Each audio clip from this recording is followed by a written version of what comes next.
This hearing of the Senate Foreign Relations Committee will come to order. Mr. Secretary, thank you for joining us today as this committee continues to seek to restore its position of conducting robust oversight. We greatly appreciate your willingness, like that of Secretary Blinken, to come before us for hearings, and that's refreshing. Let me also acknowledge that you and Secretary Blinken inherited a damaged and depleted State Department. As I documented in a committee report last year, Diplomacy in Crisis, the last administration's repeated assault on State Department personnel, management, and resources were, in my view, unconscionable and dangerous for long-term U.S. foreign policy interests. When you assumed your position, morale was at its lowest point in decades, confidence in leadership had decayed, key bureaus had been gutted. In fairness, however, the institutional, budgetary, and morale problems of the department are the result of many years, multiple administrations, and yes, congressional action and inaction as well. I think there is now broad and bipartisan consensus that we have reached a crisis point, and there is a bipartisan desire to address the core structural and resource issues that have too long plagued the department. With the department being led by people such as yourself, who have dedicated so much of their careers to government service, I have been hoping to see a necessary effort to undertake a systematic reform and modernization effort. So today I look forward to hearing specifics. What is your thinking about reforming and modernizing the department? Where do you see opportunities to ensure that resources are aligned with the department's missions? What are you doing to address the morale crisis and stem the loss of talented foreign service and civil service officers? As the administration continues to de-emphasize our military presence around the world, where is the necessary diplomatic counterweight? There are a number of other specific issues I hope you'll address today. First, I hope you'll address the state's role in the Afghanistan evacuation. There's no doubt that the department personnel performed heroically, but arguably, had the department been better positioned and structured to get ahead of some of the issues, particularly processing Afghan SIVs, P1s, and P2s, the heroism wouldn't have been necessary. Much like in the early days of the COVID pandemic, when tens of thousands of American citizens were stranded around the world, while State Department personnel ultimately performed Herculean tasks to launch a successful repatriation effort, it took weeks of heavy lifting and congressional pressure, and suggests the department needs to fundamentally alter institutional structures to deal with emergency contingencies, planning, and operations. I'd also like to hear your plans to address a longstanding priority of mine, significantly expanding diversity at the department, including long overdue improvements in recruitment and retention. Study after study has shown that a more diverse workforce leads to better decisions and outcomes for institutions. And it is essential for the State Department as an institution that represents our country to the world that we represent our values as a nation in celebrating all Americans. I'd also like to hear your thinking about how the United States can best position ourselves to counter China in the conduct of diplomacy around the globe. China now has more diplomats, more missions, more concerted public diplomacy, and more money for its diplomacy than we do. In parts of Africa and Latin America, we are being badly outlapped. And the holdup of confirming ambassadors by this body is certainly also hampering U.S. foreign policy objectives to be competitive with China. Relatedly, I also hope that you'll address staffing and resource shortages that hamper our diplomacy. For example, a recent State Department Inspector General report found that the Africa Bureau has faced persistent staffing shortages and that the department has not appropriately prioritized the Bureau's needs. Critical posts, such as our embassy in Niger, lacked a political and economic officer for months. And I look forward to hearing about the department's plans to create a new Bureau of Cyberspace and Digital Policy and a special envoy for critical and emerging technology. As you well know, we're facing a new era of international cooperation and competition on cyber and technology issues. Real systematic change in how the United States responds to digital innovation will require swift institutional adaptation, and I believe these new structures are the right first steps. Finally, I'd like to hear from you on the department's response to the so-called anomalous health incidents, or what some of us call Havana syndrome. For years, the department did not take this seriously, stigmatizing those who reported incidents and failed to get those affected prompt treatment. I appreciate that you and the Secretary have prioritized this issue, and I know you're committed to protecting our personnel, but the department's response continues to fall short of what we owe our personnel and their families, and we look forward to hearing specifics. It's a broad agenda, but that's the nature of the undertaking that you have. With that, Mr. Secretary, let me turn things over to the ranking member for his statement. Well, thank you, Mr. Chairman, and thank you, Secretary McEwen, for being here today. It's been nearly 20 years since Congress passed an authorization for the State Department. Over that time, the department's need for reform of its operations and management has grown enormously. As such, I've spent the past 2.5 years working with the chairman on a much-needed State Department authorization bill, partly on my watch and partly on his watch. We have not been successful to date, obviously. If we want to exercise full oversight of the State Department, which is the charge of this committee, we must regularly and consistently authorize the State Department. If we don't, we will get more of the same, with the State Department choosing when and how it will listen to this committee. As the chairman knows, and I experienced during last Congress, getting the State Department to do the basics, provide witnesses for hearings, feedback on legislation, and updates before issues hit the news is extremely difficult without authorizing bills. I look forward to working with the chairman and you, Mr. McEwen, on getting a State Department authorization across the finish line this Congress. Since today's hearing is also about the state of the State Department, we must address the department's role in the hazardous withdrawal from Afghanistan. Despite the administration's efforts to put Afghanistan in the rearview mirror, it remains a pressing national security concern for the Senate and for the American people. It's been over a month since Secretary Blinken appeared before this committee, and we have yet to receive the Secretary's responses to our questions for the record that were propounded at that time. This is an unacceptable delay, and we expect better responsiveness from the department, which they've always promised but have never executed on. On the issue of continued evacuations, in September, Secretary Blinken assured us that there were just 100 Americans remaining in Afghanistan that wished to depart. 100. Just last week, however, the team responsible for continued evacuations of Americans told us that they were working on over 170 Americans who wished to depart from more than 360 Americans who remain there. And the list is growing. I want to make note and ask us to enter into the record aggregate data my staff has collected from 25 Senate offices about the botched evacuations. It should be noted that this is a snapshot of just 1/4 of the Senate's work to get people out. We know that 16,688 cases were referred to the State Department during and immediately after the NEO. We only know of 110 individuals of the 16,000 who were successfully evacuated out of Afghanistan to the U.S. or to a third country. I've been working on one flight with several U.S. citizens and with over 100 minors on that flight.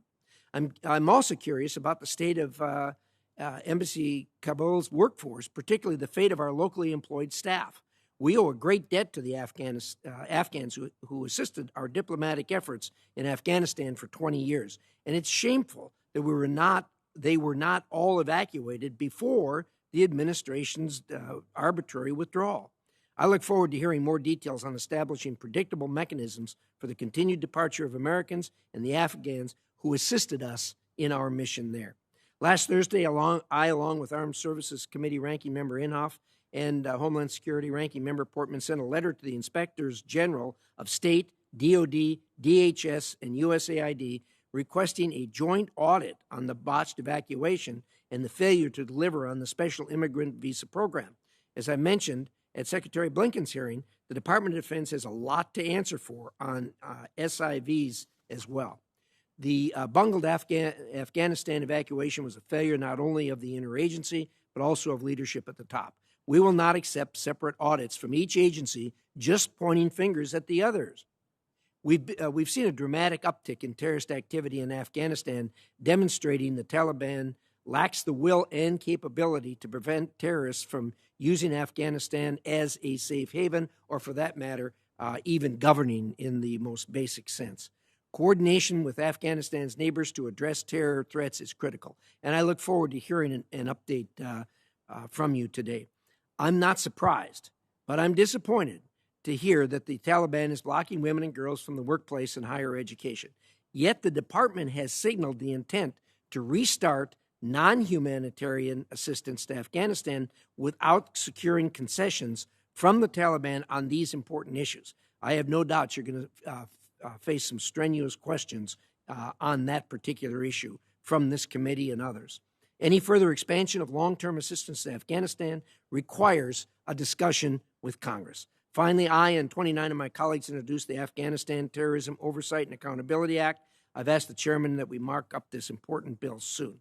Mr. McEwen, I look forward to working with you on this matter. With that, I'll yield back. Thank you, Mr. Chairman. Thank you, Senator Risch. With that, Mr. Secretary, the floor is yours. We'd ask you to summarize your statement in 5 minutes or so, and your full statement will be included in the record without objection. Mr. Secretary. Thank you very much, Mr. Chairman, Ranking Member Risch, members of the committee. I appreciate you having me here today. This is the first time I've appeared before you since I was confirmed in March, so I'm happy to be back here to report on many of the issues that you've raised in your opening statements. I know there is significant support on this committee for the department's mission and its personnel, and I welcome the discussion of our authorization priorities and your priorities, and hope to build on the work that you have started. I first want to take a moment to recognize the State Department's remarkable public servants. It would be hard to overstate the unique challenges faced by our global workforce, especially during a lengthy global pandemic. Their resilience embodies the truest spirit of public service. I also want to speak to the Department's work since I came before you in March, including the steps taken to address some of the issues that you raised then. In May, the President submitted his budget request for fiscal year 2022. He requested a 10% increase for the State Department and USAID, which included the largest personnel increase for the State Department in a decade. It's a budget that reflects the importance of investing in our people and our technology, and we appreciate the support for these priorities in the Congress to date. President Biden has been clear from his first day in office about his commitment to put diplomacy at the center of our foreign policy. The President's first visit to a major cabinet department was to the State Department, an intentional signal of the importance. It's on, yeah. The importance he places on diplomacy. Secretary Blinken is equally committed to this objective. Today at the Foreign Service Institute, later this morning, the Secretary will publicly outline the Department's modernization agenda, which has 5 pillars, and I believe he came to speak to you, Mr. Chairman, and Senator Risch yesterday about some of these issues. First, building the Department's capacity and expertise in areas critical to our national security, including cyber and emerging tech, climate, and global health. Second, elevating new voices and fostering a climate of initiative and innovation within the Department. Third, we're determined to compete for talent and to build and retain a diverse, dynamic, and entrepreneurial workforce. The Secretary has appointed the Department's first ever Chief Diversity and Inclusion Officer. We are addressing a number of issues that make it challenging for officers to serve, from family member employment to assignment restrictions to the challenges that LGBTQ+ and employees of color face serving overseas. Fourth, we are working to modernize our technology, our communications, and our analytical capabilities.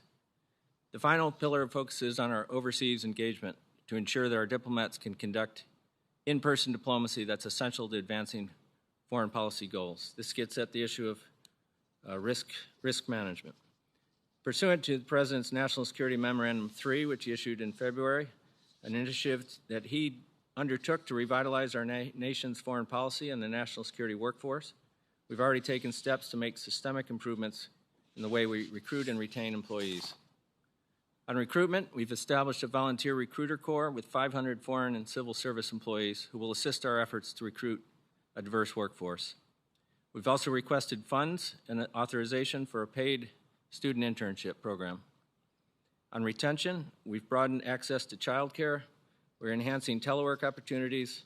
We're expanding eligibility for the student loan repayment program, and we are reviewing our performance management systems. On advancing diversity, equity, inclusion, and accessibility, we launched the department's first DEIA Leadership Council, and as noted, the first Chief Diversity Officer. We've also sought to advance diversity in our senior appointments.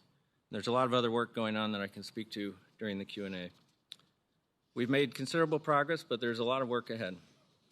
We have reduced the lengthy hiring timeline and made security clearance processing more efficient, but we need to do better. Our passport processing during the peak summer travel season was inadequate. I'm not going to try to gloss over it. We've surged resources in recent months that have measurably reduced waiting times. Finally, I just want to thank the committee for the large number of nominees, over 40, who've had their hearings in the last 2 months. But we still have 80 nominees pending before the Senate, many of them on the executive calendar. As I understand it, most of the confirmations are delayed due to unrelated policy disagreements. The development and execution of our national security policy depends on having senior leaders in place in our embassies and in Washington. In the first 9 months of the Biden-Harris administration, only 5 ambassadors to countries have been confirmed, just 4 of them yesterday. Our security and interests are substantially undermined because so many of our senior leadership roles are not occupied by Senate-confirmed officials. While we can do more as an administration to improve our part of the process, the level of delay and obstruction we have faced is unprecedented, and I speak with knowledge of working here for 20 years. I urge the Senate to act on these nominations with all haste. With that, I'm looking forward to your questions, sir. All right. We'll start a round of 5-minute questions. So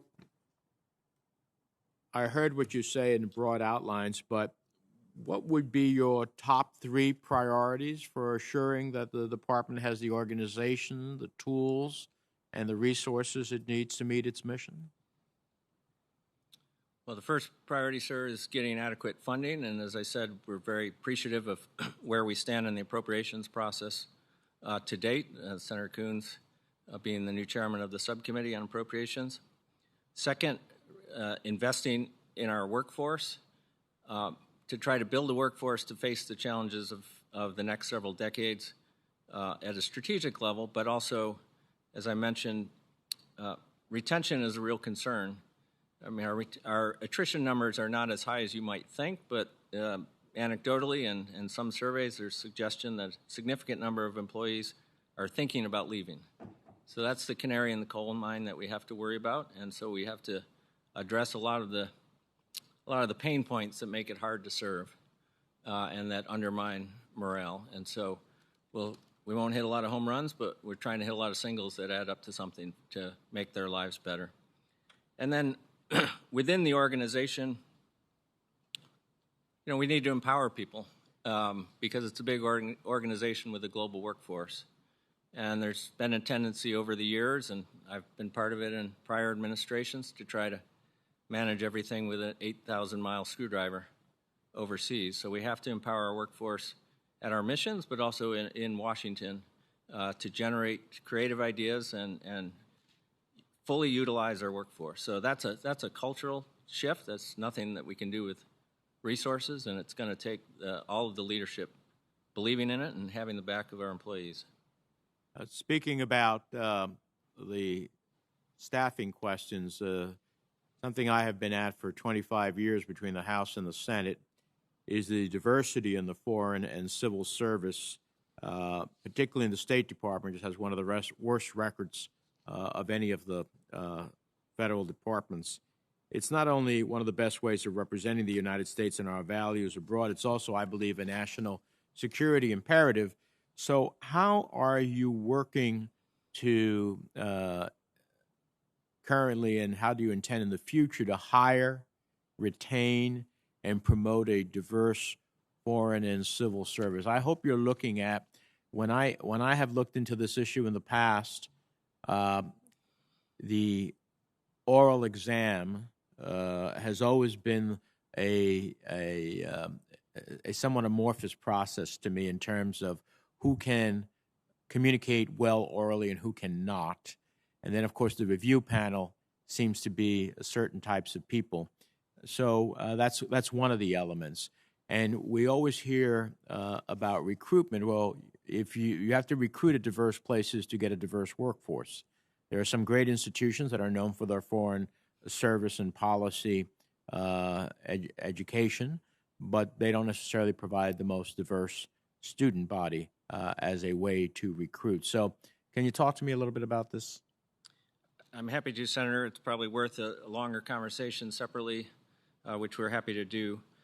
So as I mentioned, we have the Chief Diversity Officer, Gina Abercrombie-Winstanley, and it's not just an officer, it's an office that we are staffing with ultimately about a dozen people, including people who understand data analysis. And one of her primary tasks that she wants to undertake is really getting at the data so we understand at a disaggregated level what the workforce looks like and what the promotion statistics look like, and then understanding what are the barriers to advancement within these services. She sits on some of the key personnel committees. We have what's called the Deputies Committee that recommends career officers for ambassador positions. She also sits on the committee that selects deputy chiefs of mission and principal officers. She has put out guidance to bureaus on more transparent and objective approaches to hiring. She's putting together a broad diversity and inclusion strategic plan.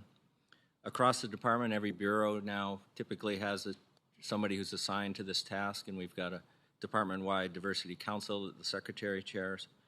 On the recruitment issue, I have to tell you, I just looked at the statistics of people who are taking the exam, and it's not a very good picture. Both the gender parity is not there.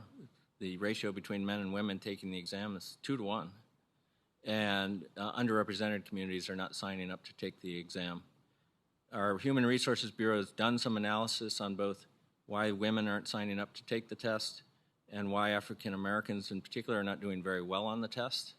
And so that will guide our thinking on how we try to strengthen our recruitment. One of our programs for diversifying the pipeline, the Wrangell and Pickering Fellowships, are really critical, and we've increased those by 50%, and we'll sustain that. But there's a lot of different things we need to work on, and we can't flip a switch and improve it, but we know that if we leave in a few years, the Secretary and I, and we have not made material progress, we will have failed. So. Well, I appreciate all the statistical information, and for 25 years I've been accruing statistical information and making the case that we are not having a diverse workforce. And that information, I think, is very well situated already to know what the reality is. The question becomes, as I said to the Secretary yesterday, change starts at the top. And if the top, and you as the Secretary in charge of management, if you make it clear to all of those underneath you that part of their performance review is how well they've worked to bring people, diverse group of individuals into their respective departments, then that message will get out there. So I hope that the leadership is pursuing a very clear message of how we are going to make judgments about, in part, about how promotions and other opportunities exist, because but for that, we will talk, as we have for 25 years, about the statistics, and we'll be at the same place. So this is not new to this. This is not an issue of this administration, but it is an ongoing issue, and I would hope that this is the administration that begins to create change at the end of the day. So if I know you're over time, sir, if I could say a couple things on this. One, the Foreign Service promotion system guides promotion with something they call the promotion precepts. Those get revised every few years, and we're working on the revision right now. It's a significant change in the way that we do it, and we're looking at a specific precept on diversity and inclusion, which would be, I think, a game changer. Well, we look forward to working with you on this. Let me turn to Senator Risch. We'll have a further discussion. Thank you. Well, thank you, Mr. Chairman. Mr. McEwen, one of the things that's really troubling to us is we understand that the State Department's indicated, perhaps decided already, that they're going to restart non-humanitarian assistance to the Afghans. Now, set aside humanitarian assistance, we're already seeing a lot of pictures of starvation and what have you, and they say the winter is going to be particularly bad. But I want to talk about non-humanitarian assistance. What are we talking about here? What's the State Department doing? What do you plan to do? So, Senator Risch, we've done a review within the department and with USAID on all of our assistance programs that were in the pipeline with Afghanistan, and created what we call a stoplight chart, category of green, category of yellow, and category of red. The red being bilateral programs directly with the Afghan government that we're not able to continue. The yellow ones we're taking a look at for further review, but none have been approved to move forward. And then the green are programs that are in several respects similar to humanitarian assistance. Some of the things, and we can get you a longer list, but the notes Give us some examples of that. Yeah. Sheltering vulnerable women, basic education, water and sanitation, health. They're humanitarian-like, but they've been considered in the economic assistance basket, if you will, in our categorization. Well, one of the things, of course, we always concerned about when dealing with countries like Afghanistan, how is this money going to be handled? If this gets in the hands of the Taliban, I've got serious reservations whether it's going to go to taking care of women and girls to go to school and that sort of thing, since we're hearing lots of stories about them shutting down schools and stopping women from the workforce, removing women judges from their positions. What are you doing about this? How are you handling this? So, Senator, the aid is flowing through either non-governmental organizations or UN agencies that have long records of working in difficult contexts and in the midst of civil wars like in Syria or the Democratic Republic of Congo. So they have systems and ability to ensure that the assistance doesn't fall into the wrong hands. You gave us a statute in the continuing resolution, no funds shall go to the Taliban. So we have a legal prohibition on that occurring, and we have to be very mindful of it. And if we get reports that money is being siphoned off, well, then we will just stop the flow of that program. Can you give us any more specific examples of where this money's going, and specifically how it's being kept out of the hands of the Taliban? It's hard to conceive that money flows into the country, and the Taliban, obviously, they have a design to get their hands on it. How do you keep it out of their hands? So on the humanitarian assistance side, the types of sectors we're working in are food and nutrition assistance, the health sector, including COVID-19 assistance, emergency shelter, and relief supplies. We're working at the provincial and local district level, and the level of governance in the provinces is pretty mixed. So I'm not sure the Taliban is omnipresent everywhere in controlling what's happening. But I'm happy to try to get you a more detailed briefing with folks working on these issues directly. I would appreciate that. Let's talk about the evacuations. How many Americans are left in Afghanistan as we sit here today? So the number we're currently tracking, Senator, and I know, as you mentioned in your statement, it seems to be going up as we learn people who are there. The number we were tracking as of a couple of days ago, total is a little over 400, and we break that down into two categories because we're constantly communicating with them to see if they are ready to depart Afghanistan. And the number of people who are ready to depart is around 225. And those they say they're not ready is about 100, little south of 190. And these numbers change all the time. Even somebody who told us last week they were ready to depart, if we call them today and say there's a flight in 2 days, can you get on it? And say, oh, well, we're not ready this week. Can we go next week? Yeah, I appreciate that. I suspect that's the exception as opposed to the rule, that when the people say they're ready to go, I would suspect most of them are really, really ready to go. Yes, you would think, but people have big extended families, they've Sure. roots in the country, and they're human beings. They change their minds. Right, I get that. The number, like I said, as we surveyed the offices, we find about 16,000 cases that have been referred to your department. And I got to tell you, I have people that are personal friends that have been working on flights out of there. and they just aren't getting the help. I mean, they're being told, they've got, the department's got every excuse there is as to why they can't get the people out of there. And these are people that helped. Every office, I think, in the Senate got calls from veterans from over there and other people who've worked over there and said, look, here's a list. These people went the extra mile for us. They're going to die. Their families are going to die if we don't get them out of there. And there just isn't anything happening. So I understand the leadership of that office has changed 2 or 3 times.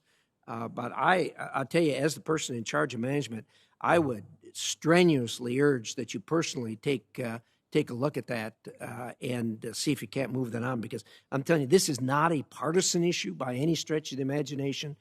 This is a bipartisan issue, and I know that my friends on the other side of the aisle are as frustrated as we are that we have left behind some pretty bad messes that we should have cleaned up and haven't yet. So I'd urge you to take a personal look at that. Thank you, Mr. Chairman. I'll yield back. Thank you, Thank you, Senator.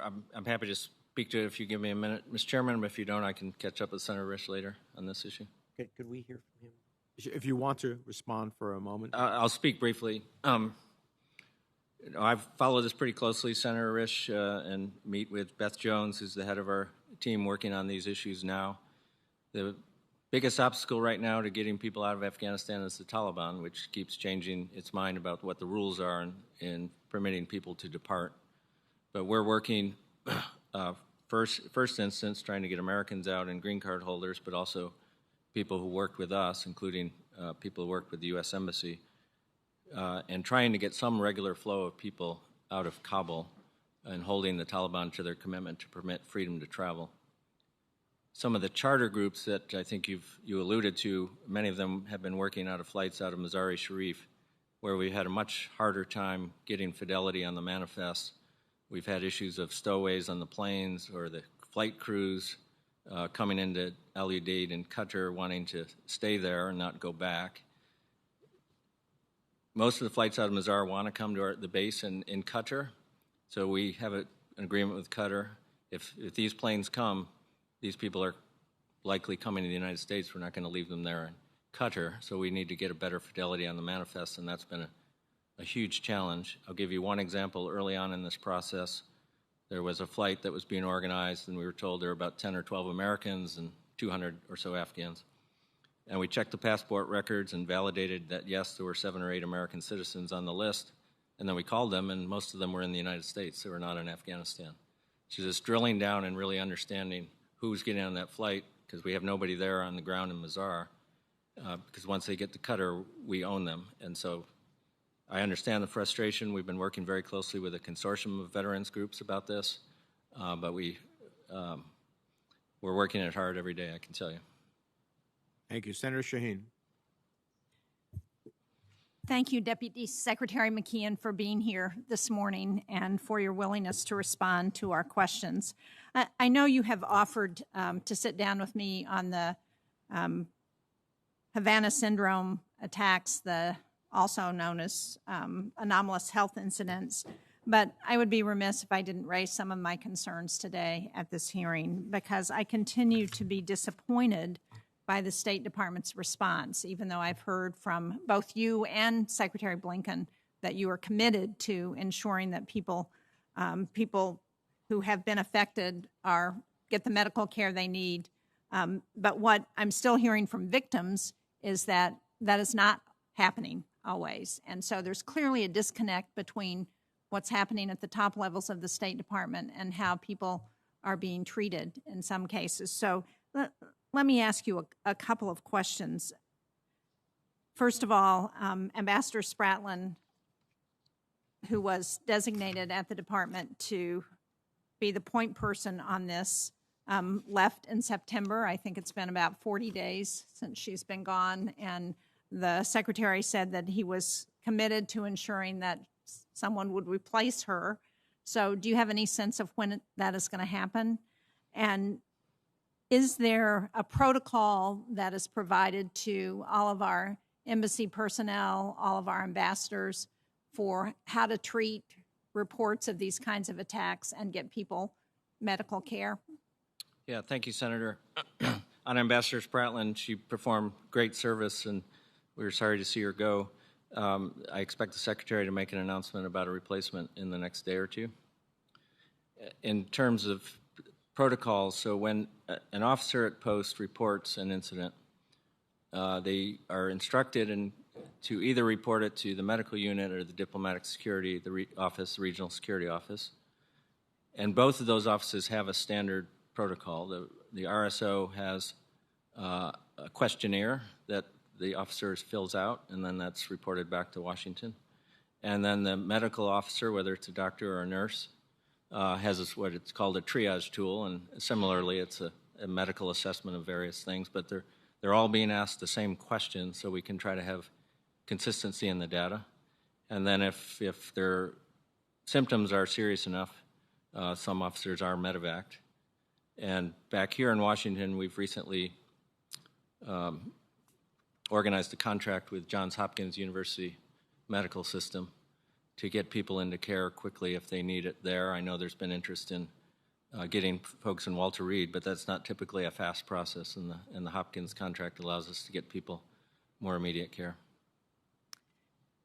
And I've had the opportunity to question a number of the ambassadorial nominees about this issue and whether they had been briefed by the State Department.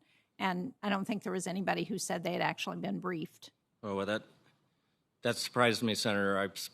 We have this course called the Ambassadorial Seminar for nominees for positions, whether they've been confirmed or not, out at the Foreign Service Institute. I spoke to the class in August, as did Ambassador Spratland. I spoke about a lot of issues, but I touched on this issue.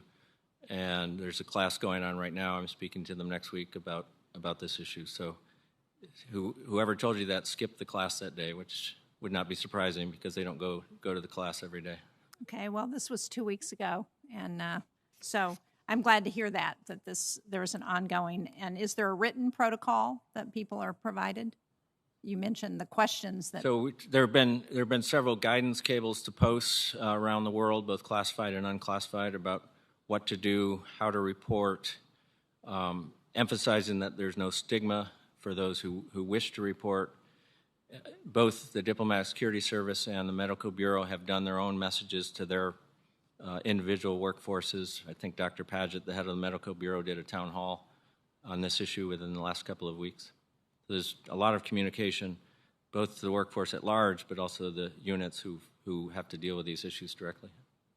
Thank you. As we're talking about Afghanistan and going forward, obviously what's happening to women and girls there is a critical concern for, I think, probably all Americans. The Secretary has said that he expected to appoint someone to coordinate a strategy around how to respond on Afghan women and girls. That person has not yet been appointed. Do you expect that to happen soon? And can you tell us who that is so that we can work with whoever is appointed to address concerns that we're hearing both from Afghans, but also thinking about how we can be helpful in the United States? I know that's still the Secretary's intention. I confess I've lost the thread on where we are on selecting a person, so when I come see you next week to talk about AHI, I'll have a better answer. Good, thank you. Hopefully you'll have the name of a person. Even better. To share with us. Yeah. Thank you. Thank you. Senator Romney.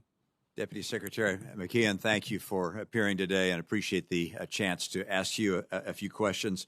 I begin by saying something that I think we can all agree with, or almost all of us can, which was the Afghanistan withdrawal was a very sad day in American history and in human history for many, many reasons. But at this stage, one of the things we're all concerned about is that the number of people who are working with us and working with our military, who are fighting for our values, who are nonetheless still in Afghanistan. I understand that an Afghanistan task force was created to help get these individuals out, but I'm interested in understanding how many people are associated with that task force. Is it effectively getting people out? What is the state of that work now? Yeah, thank you, Senator Romney, and I concur in what you said at the beginning. And I know that there was a Marine from Utah who lost his life on August 26th. So, as the Secretary said, we have a special relationship with the Marines, and A lot of State Department officers knew some of those Marines from service in other posts.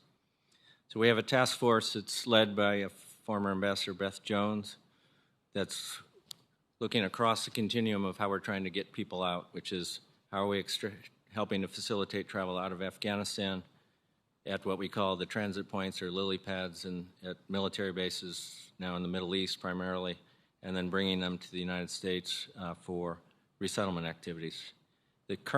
There's been some turnover in the task force as people have gone back to their jobs, and then we issued a new call for recruits.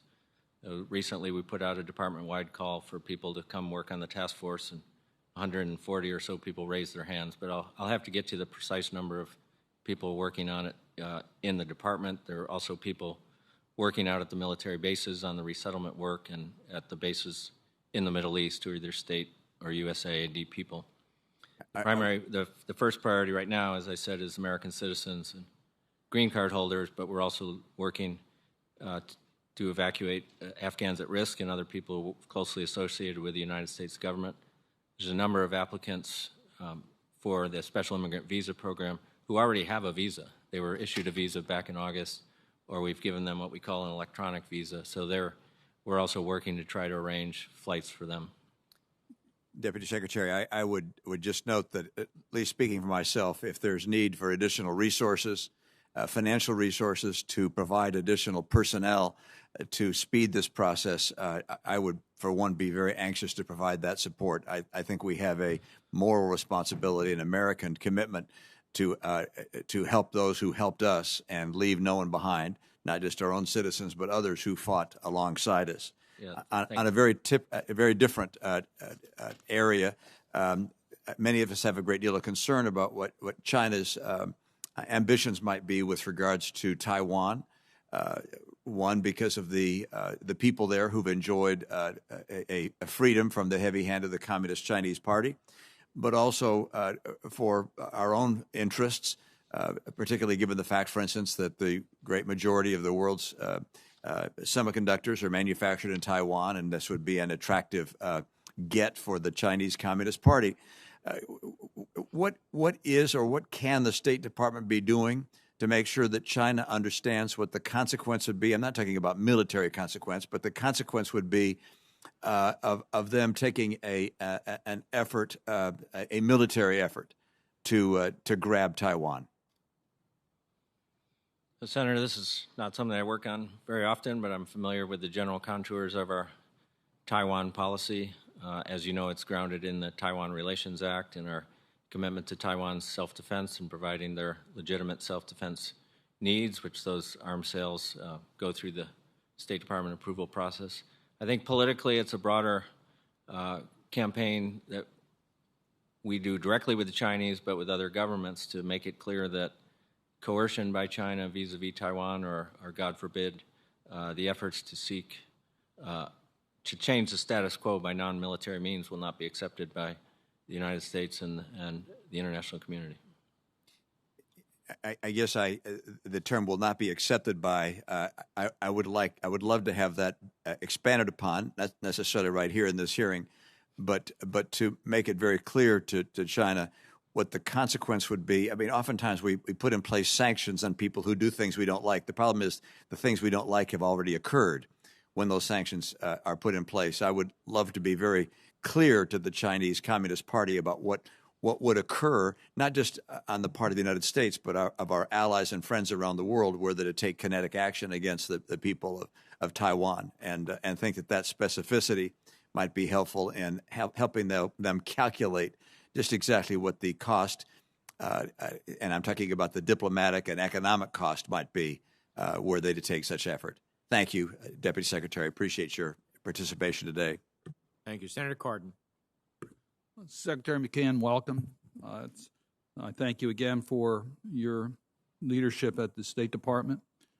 Let me first follow up on a point that Senator Risch brought up in regards to Afghanistan and the procedures being used to help those that are vulnerable out of Afghanistan, whether they are U.S. citizens, whether they're eligible for our special visas, or whether they're those that are at risk because of the Taliban government.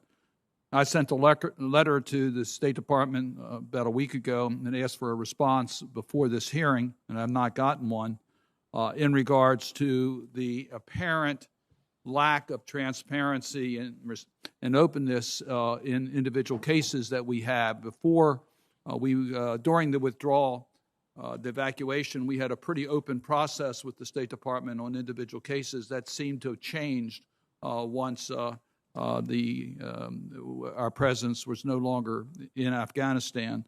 I just really wanted to point out, I was disappointed I didn't get a response, but I do look forward to getting that response and following up with you as to how you're going to be working with our individual offices on the still significant amount of inquiries we get in regards to vulnerable people that are still remaining in Afghanistan. So, Senator, I'm told by our head of legislative affairs sitting behind me that the letter should have been delivered this morning.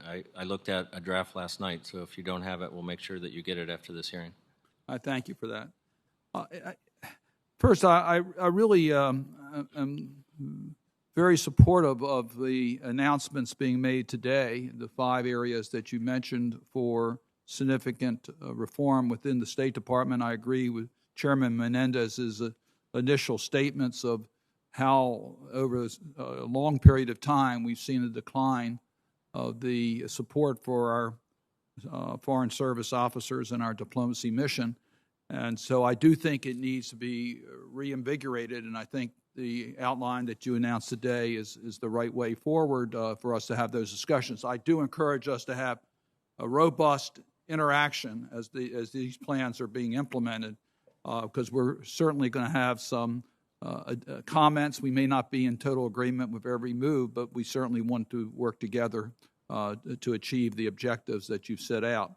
So let me mention an area that gives me great concern, and that is we've seen in regards to the training of our diplomatic service, foreign service people, that we've cut back pretty dramatically in their ability to get the type of training necessary to carry out those missions. We've also seen a decline within the mission's capacity to deal with the core values that make America the strong nation it is, in promoting democratic institutions and advancing human rights and dealing with anti-corruption measures in country. We just don't have the capacity within our missions to carry this out, and we don't have the trained Foreign Service officers in order to advance these core mission objectives. So we in Congress are looking at following President Biden's leadership to advance these values, but we need to have in country the capacity to deliver on that. So will you just share with us the priorities of making sure that we have the training resources available for our Foreign Service officers, as well as the capacity in mission to deal with advancing these values? Yeah, thank you, Senator Cardin. On the first issue, and it's mentioned in my longer statement. For the record, I don't think I hit it on the oral statement. We're trying to build in what Secretary Powell first had a vision for, which is a training float. That is a sufficient number of people in the workforce so that people can go off and get training, and we don't lose our capability at missions and in Washington. We have a training float now to some degree because people go take language training for 6 to 12 months, but we need to build in a bigger cadre of people so that we can have that training and professional development float so people can go on interagency rotations or even go outside the government for a rotation. So in the 22 budget, we've asked for 500 new positions. We've been ambitious in our submission to OMB for the 23 budget to try to continue to build on that, but obviously that's a decision that would still need to be made. Then with regard to democracy and human rights and the core values the President has embraced as central to his foreign policy, there's broad guidance to our missions and our workforce about how to speak to these issues and amplify them. The President's hosting a summit for democracy later this year, which will be the first of a couple. In terms of the training for these officers to carry these messages, I'll have to get back to you on exactly what we do at the Foreign Service Institute. I know there are some courses on human rights, but I'm not familiar with all the details. I would just underscore the summit. We all support the summit being held and the President's leadership on that. there'll be countries participating in this summit that have challenges in regards to current trends on democracy. I hope that we're very direct in our messaging about the importance of not backsliding on democratic principles. And then lastly, Mr. Chairman, I would just want to support your comments in regards to diversity, and I would hope that the State Department would work with us, keep us informed as to the strategies they're using in order to make sure that our State Department workforce represents our country in the diversity of our country. Thank you. I understand Senator Young is with us virtually.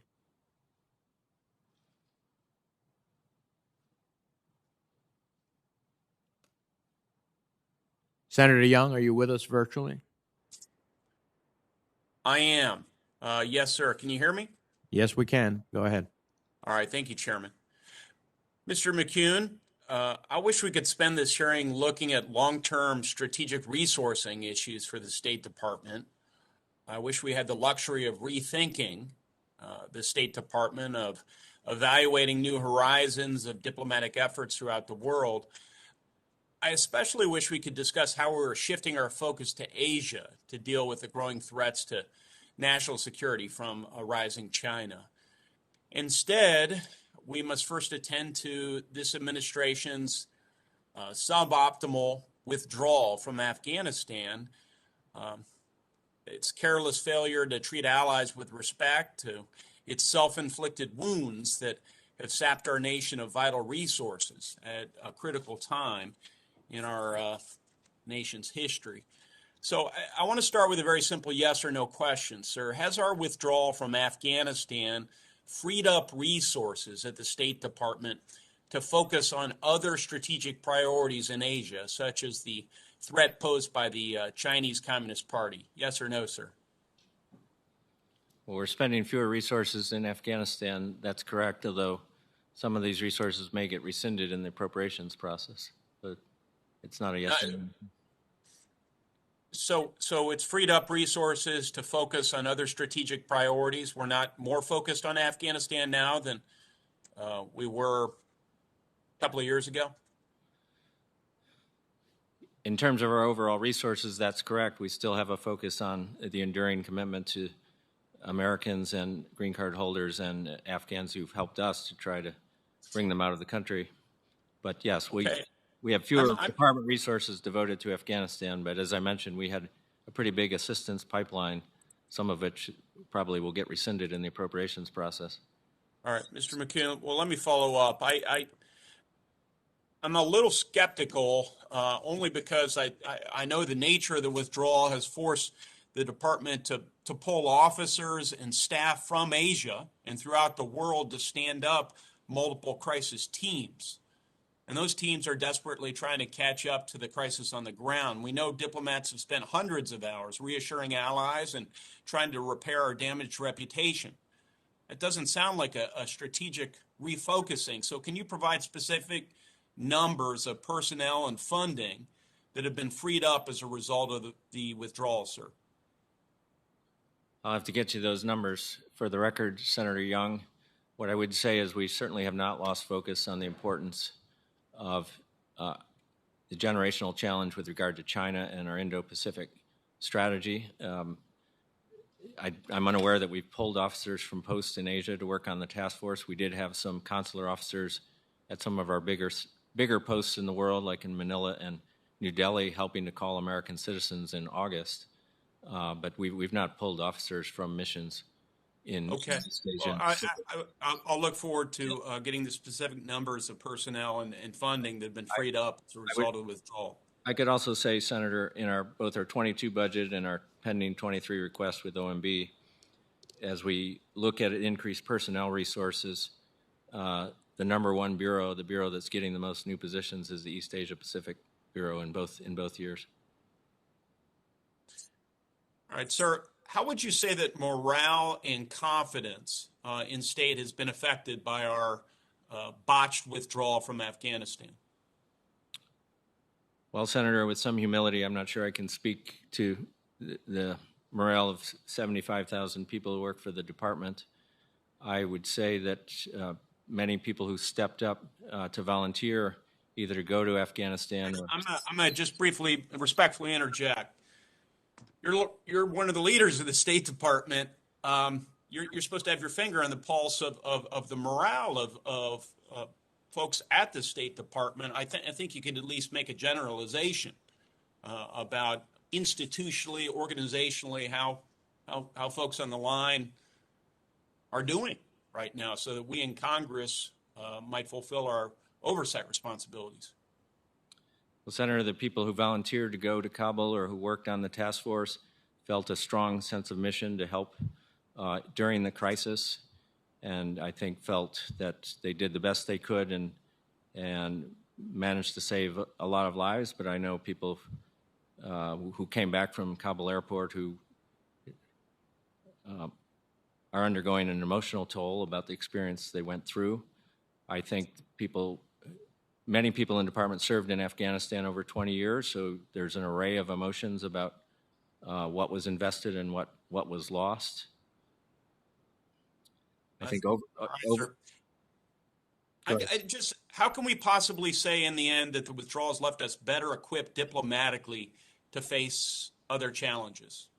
I'll just end with that question. I think in a broad sense, Senator, Afghanistan over the last, at least the last decade, was we were investing substantial sums in human resources, both at the Defense Department and the State Department and USAID, which was, in some respects, an opportunity cost. I remember in the Obama administration in which I served, President Obama constantly asking the question, what am I getting for $20 to $40 billion a year, and what is the opportunity cost of that?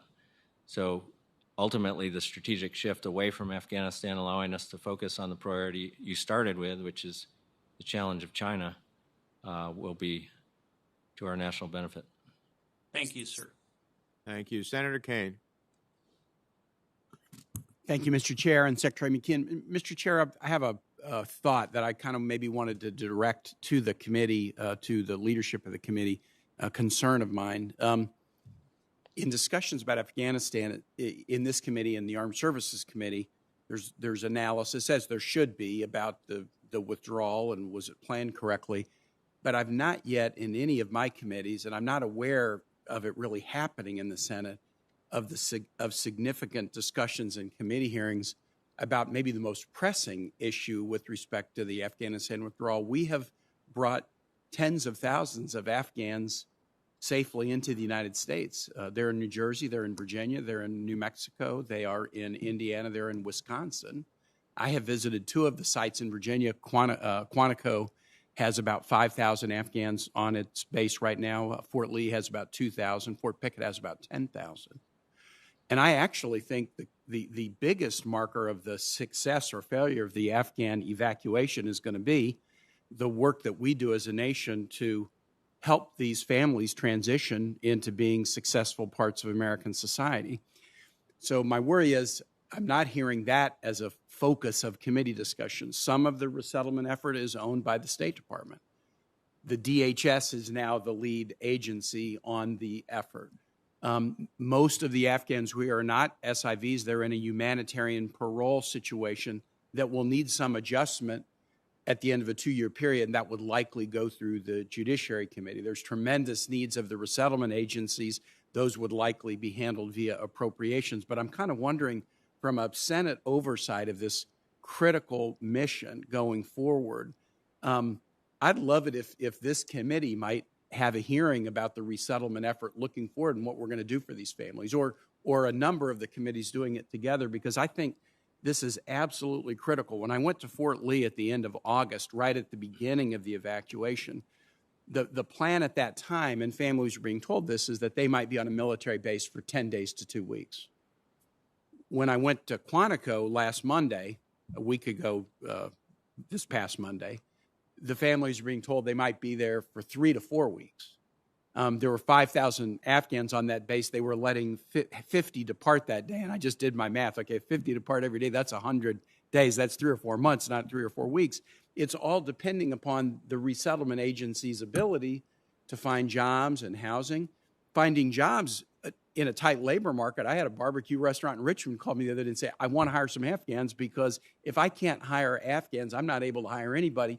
There are some market conditions right now that could make a resettlement effort maybe easier than it would be at a time when the unemployment rate is high. But I'm just worried in the discussions about Afghanistan that we've had beginning in late August to now, I don't see a kind of organized discussion with a big spotlight on what do we need to do to successfully enable tens of thousands of Afghans to resettle and lead productive lives. And again, I don't know whether the Foreign Relations Committee is the right venue for that, or would it be HISCAC, or would it be Judiciary, or would it be, Appropriations? But I'm feeling a compelling need that we should be about it because that work is going to be so tough. But the prospects of it being successful ultimately might be the most memorable thing about the end of the Afghan war. So I don't know if you have thoughts about that. I'm just kind of throwing it out there. I hope this committee might be able to take up this matter, maybe in tandem with other committees. Well, I thank the senator for his observations. I agree with you. We have 9,000 in New Jersey. I visited them at McGuire, Dix, Lakehurst. And the process, as I understand it, it doesn't seem to be the labor opportunities. That seems to be a real opportunity. As you point out, it's the housing element that seems to be a challenge across the country. But to the extent that the committee has jurisdiction, I'm happy to consider it. And to the extent that it exceeds our jurisdiction, we're happy to engage with other committees to see if we can have either a joint hearing or at least create attention to what we do moving forward. So I very much appreciate that. I have one question for you.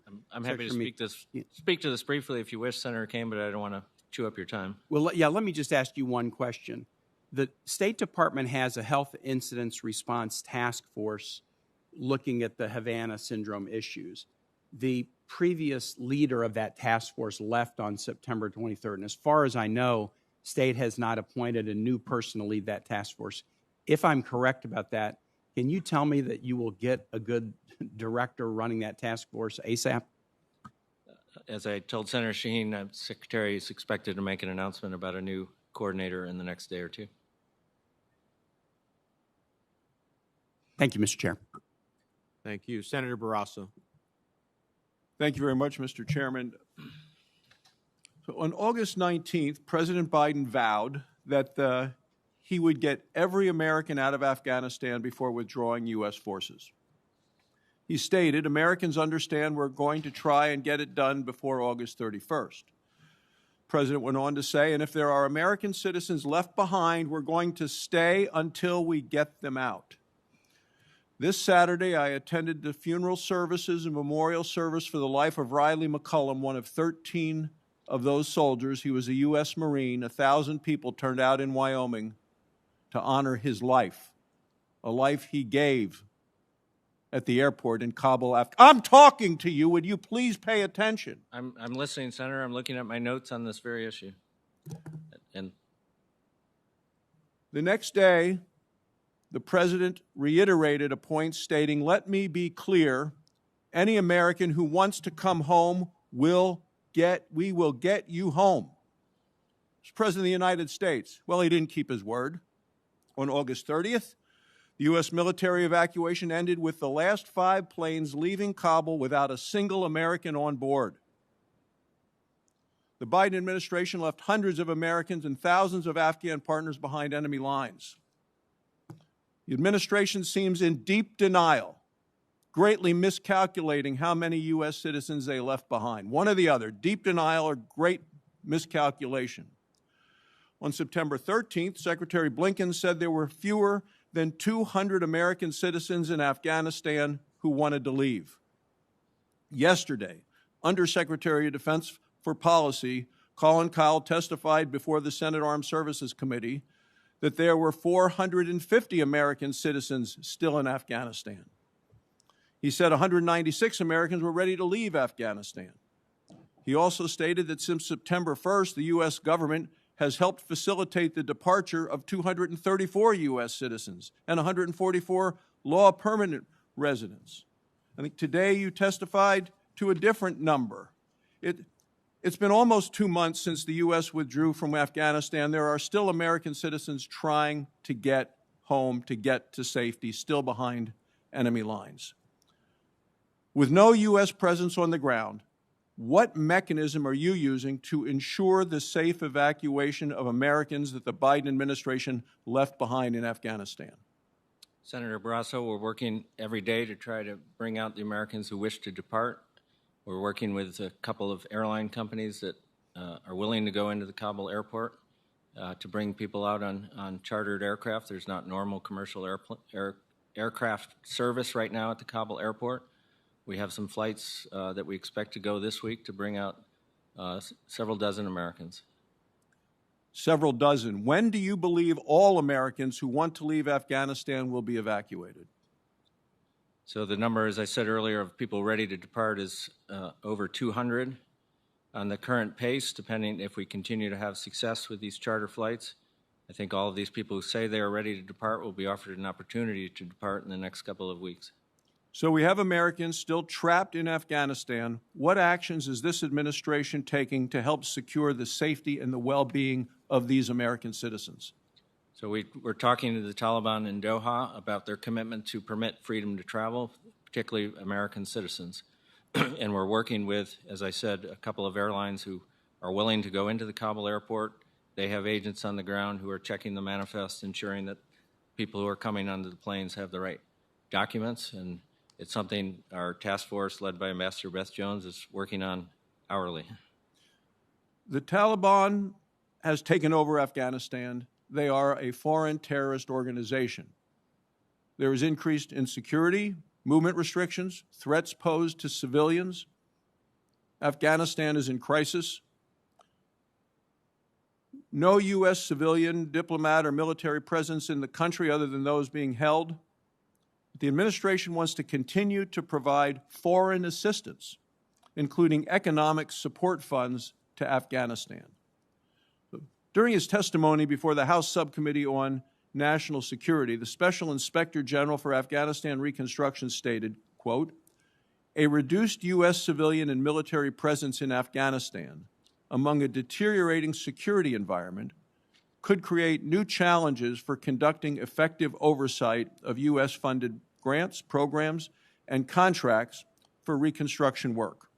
So the question is, given the fact that there is now no U.S. diplomatic or military presence in Afghanistan, is there any way to ensure U.S. taxpayer resources will be used appropriately and actually go to the intended recipients? Senator, the primary assistance we're providing in Afghanistan is humanitarian assistance through non-governmental organizations, UN agencies like the World Food Program. All of these organizations have long experience working in challenging environments where there's been civil war. So we have confidence in that system, but if we see anomalies or money seeping off to the Taliban, we will stop the programs. We have a statutory provision you've given us that says no funding to the Taliban. Thank you, Mr. Chairman. Thank you. Before I recognize Senator Murphy, I just have to say I wish we had had the alarm bells sound when President Trump made a deal with the Taliban that told them with a date certain we will leave by this date, that released thousands of Taliban prisoners to the Taliban that only augmented their fighting force, that ultimately dramatically reduced our troop presence before this administration took over, and that got none of the commitments from the Taliban cemented before all those actions were taken. That set the stage. I don't excuse anybody for execution of what they decided, but it set the stage. Senator Murphy. Thank you, Mr. Chairman. Senator Barrasso has left, but it takes a lot of guts to come down to this committee and lecture the administration about the conduct of foreign policy when right now Senate Republicans are using extraordinary powers on the Senate floor to deny this administration the personnel they need to conduct this policy. Senator Barrasso is talking about whether or not U.S. taxpayer dollars are going to be effectively administered in Afghanistan. I just came from the floor trying to get approval for two totally non-controversial USAID administrators whose job it is to oversee the expenditure of U.S. dollars in places in and around Afghanistan. And we were denied the ability to move two nominees that under any other administration would have gone by voice vote. The Assistant Secretary that oversees Afghanistan blocked. The Assistant Secretary that oversees refugee policy, directly relevant to Afghanistan, blocked by Republicans. And so spare me the righteous indignation about whether or not this administration is conducting foreign policy according to your priorities when you are at the same time denying the personnel necessary to protect this nation. Never before has a minority party gone to this length to stop a president's diplomatic team from being put in place. President Trump, by this time, had nearly 20 ambassadors that were confirmed, 17 of them by voice vote. This president has 4 ambassadors in place. It's like criticizing your buddy for not fighting back after you just tied his hands behind his back. Mr. Secretary, I wanted to talk to you about the impact of not having ambassadors. We have great chargés out there. They're fantastic, they're capable, but they're not ambassadors. And in my travels around the world representing this committee and this Congress, there is a difference when you have an ambassador. There's a level of public diplomacy that an ambassador can engage in on behalf of the United States. There's frankly a level of meetings that can be secured in some countries only by an ambassador, very different than what a chargé can get. You just share with the committee what the impact is, the practical impact of not having ambassadors, and maybe further the practical impact of not having assistant secretaries in place to oversee our diplomacy. Yeah, thank you, Senator Murphy. You've put your finger on a very important issue that concerns us. As you say, we have very talented officers serving as chargé d'affaires in dozens of countries around the world, but they were selected to be deputy chief of mission. They were not selected to be chiefs of mission. And usually in the progression in the Foreign Service, that's a job you hold before you get to be an ambassador. So people are doing what we would call a stretch assignment. Many of them are performing very well and leading their missions, but there are substantial costs. One you put your finger on, which is in some countries, the government at the highest level will not receive an American representative unless they are the ambassador. So we're not getting the meetings we need to have and having the influence that we want to have in that country. Secondly, the mission is, it's an interagency mission. There are people from across the government serving in our embassies. Having an accredited and confirmed ambassador leading that mission really makes a difference, having somebody who's empowered by the president and the secretary. And then in Washington with assistant secretaries, they drive the policy innovation. We can't all do it from the 7th floor. And having Senate-confirmed people recommended by the secretary, chosen by the president, it makes a big difference. The acting people we had in place were terrific, but I think some of them, after the last 4 years, weren't used to being empowered, and not all of them always took the initiative. So having the folks that we have chosen in place has made a difference. I can see it already with some of the assistant secretaries who've come in the last few weeks. Thank you for that answer. And Mr. Chairman, thank you for being so vigilant about trying to move forward the President's national security team. I also know that this is largely a crisis being created by one member of this committee, but it does seem to be spreading. I was just on the floor asking for these 2 USAID administrators, and it was not Senator Cruz objecting. It was, in this case, Senator Marshall. And so this remains a crisis that I hope this committee can get its head wrapped around. Lastly, just for the record, if I could send you some information on a bill that I'm introducing today with Senator Cornyn on promoting more subnational diplomacy, trying to help the department organize mayors and first selectmen and governors to be able to represent the United States abroad. I know this is something you care deeply about and believe in. My time has expired, but I'd love to continue to work with this committee and the administration on trying to buttress our official diplomatic corps with more Americans who want to represent the good things about America abroad. I'll be happy to look at that and talk to you about it, Senator. This is of great interest to the Secretary. Thank you. Thank you, Mr. Chairman. Thank you. Senator Hagerty. Thank you, Mr. Chairman. I'd like to speak to Senator Murphy's point and come to Senator Barrasso's defense. With all due respect, Senator Murphy, this is about priorities. This is about how the administration sets priorities. It's about how Senator Schumer sets priorities in terms of how he utilizes the time on the Senate floor. Since I've been here, I've seen the Board of Governors of the Postal Service seated. That time has been utilized to do that. Since I've been here, I've seen term appointees of the previous administration pushed out of their positions, again, leaving these departments unsupervised. I myself was put through 30 hours of cloture before I could be named U.S. Ambassador to Japan. So this has to do with the set of priorities and how floor time is utilized. I'd like to turn to you now, Deputy Secretary McCown. As you know, the government of Israel strongly opposes President Biden's plan to reopen a U.S. consulate for the Palestinians in Jerusalem, a controversial plan that would establish a second competing U.S. mission in Israel's capital city.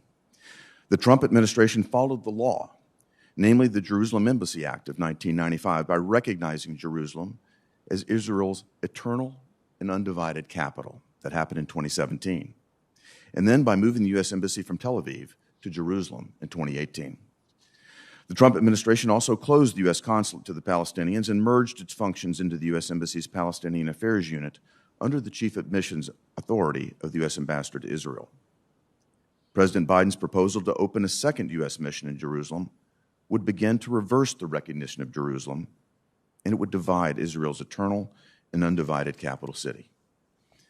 Yesterday, I led a group of 36 senators to introduce a bill that would protect America's full and faithful implementation of the Jerusalem Embassy Act of 1995. And it would ensure that there is only one U.S. mission, a U.S. embassy to Israel, that exists in Israel's capital city of Jerusalem. Deputy Secretary McCown, I just want to confirm something on the record. Is it your understanding that under U.S. and international law, the government of Israel would have to provide its affirmative consent before the United States could open or reopen the U.S. consulate to the Palestinians in Jerusalem? Or does the Biden administration believe it can move forward to establish a second U.S. mission in the Israel capital city of Jerusalem without the consent of the government of Israel? Senator, that's my understanding, that we need the consent of the host government to open any diplomatic facility. That's my understanding as well, yet I don't understand that as the intention of this administration. So I appreciate you being on the record clarifying that that's a requirement. I know this isn't necessarily your decision, you'd be an implementer here, but the State Department should know that Congress has enacted laws that mandate that the United States should recognize Jerusalem as the eternal and undivided capital of Israel, and that it shall take all diplomatic steps to effectuate this recognition. Opening a second U.S. mission in Israel's capital city of Jerusalem will start to reverse this process. My next question, Deputy Secretary McCown. Briefly, Senator, there's no intention to move the U.S. Embassy from Jerusalem. I want to make certain that's the case. We voted 97-3 to make certain that that was the case. Deputy Secretary McCown, I want to focus on the bipartisan issue of modernizing the State Department for the 21st century. As a former diplomat, I'm personally committed to this issue. In July, Senator Cardin and I held a subcommittee hearing on this topic. And during that hearing, former Deputy Secretary Stephen Biegun said, and I quote, "Change is desperately, urgently needed if the department is to continue to serve the interest of the United States of America and the interest of the people in the employ of the Department of State." It's been 41 years since the Congress last passed legislation on this issue, and I believe it's now time for Congress to modernize the Foreign Service Act of 1980. I hope to work with Senator Cardin and the other members of the committee on this issue. Deputy Secretary McCown, do you agree with former Deputy Secretary Biegun that change is, quote, desperately and urgently needed at the State Department? So the modernization agenda that the Secretary is announcing this morning is precisely because we know that we have a historic moment where we need to enable the department for the challenges of the next several decades. I'm glad we agree on that. Do you commit to working with this committee, as well as the Subcommittee on State Department Management, to reform the State Department, including testifying on this subject when necessary? Yes, of course. Thank you. I understand from your testimony that State is conducting a review on cybersecurity, digital policy, and emerging technologies. I also understand that you're contemplating a new cyber office that's going to report to Deputy Secretary Sherman. I hope to work with you and the department to ensure that a highly capable and technically proficient nominee is appointed to that position. Thank you. We welcome your suggestions. The yes, we're announcing a new policy on, or a bureau, excuse me, on cyberspace and digital policy. I think it's critically And we important. will need to work with this committee and other committees to work through the notification process and get your consent. Thank you. Thank you, Mr. Chairman. Thank you. Senator Cardin, I think you want... Just wanted to acknowledge Secretary McCune. I did get your letter this morning, and I just had a chance to read it, so I just want to acknowledge for the record that the letter. Yeah, thank you, Senator. I'm sorry it took till this morning. Mr. Secretary, I have one final question for you, then we'll adjourn. I applaud the recent announcement of the new Cyber Bureau and the Technology Special Envoy, as well as the work that the State Department has already done to center recent diplomatic efforts on technological cooperation. The question for me, including the concerns I have about IT security, repeated cyber intrusions of the department's networks and systems, what steps are you planning to take to ensure that the Bureau of Cyberspace and Digital Policy and the Special Envoy for Critical and Emerging Technologies will be successful in achieving their missions? And particularly, how do you plan to clarify the distinct missions between the Bureau and the Technology Special Envoy? How do you intend to deconflict their objectives and strategies? Yeah, thank you, Senator.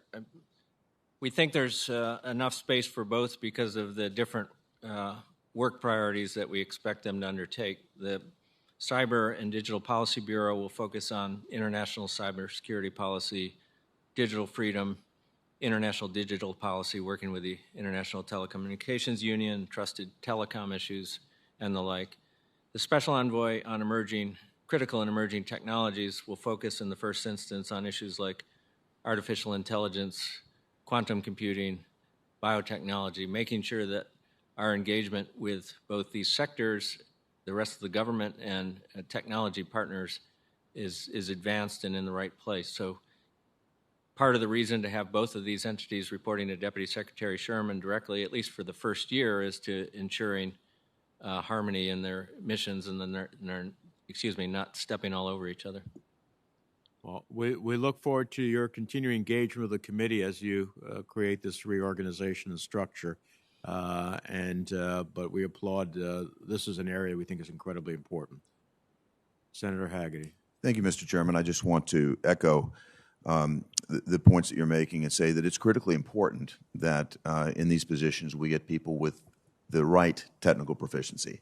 The evolution of these technologies is moving rapidly, and I think it's going to be critically important that we get people that are deeply trained and immersed in this technology and the evolution that's underway. And again, we look forward to working with you closely on selecting those nominees. Yeah, thank you, Senator. One of the reasons we created two separate entities rather than one large entity dealing with both is they're in some ways quite distinct, and it's hard to find one person who's versed in both of these skill sets. So that was part of the thinking. The record of this hearing will remain to the close of business tomorrow. With the thanks of the committee, this hearing is adjourned.